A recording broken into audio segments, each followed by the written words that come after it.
Ang hapunan, mga tauhan, Yoshiro bilang tatay, Sharif bilang nanay, Kenshi, Yoshiro little brother bilang Jake at Blessy bilang Ana. Isang gabi nang magsalo-salo sa hapunan ang pamilya nila Yoshiro at Sharif.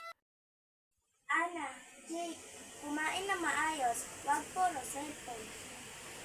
Sige po, Nay. Nagre-reply lang ako sa GC ng klase.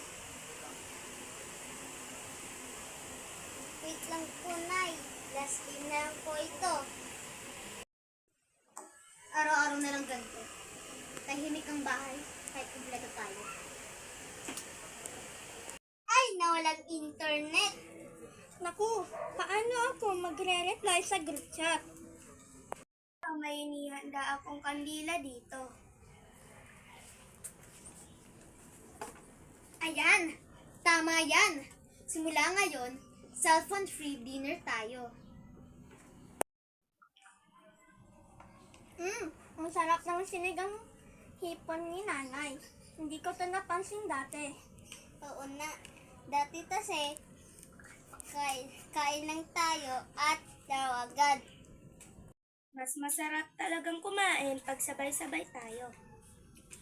Alam nyo, kahit mawalan pa man tayo ng kuryente araw-araw, ayos lang, basta buo tayong pamilya.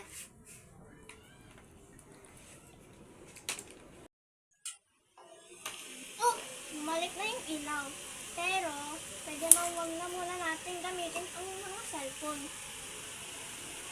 Oo na, kaso gusto ko pa din magkwentuhan. Yan ang gusto ko marinig sa inyo. Ang totoong liwanag ay yung pagmamahalan natin bilang pamilya. Ang oras na ginugol mo sa pamilya ay mas mahalaga kaysa sa oras na ginugol mo sa cellphone.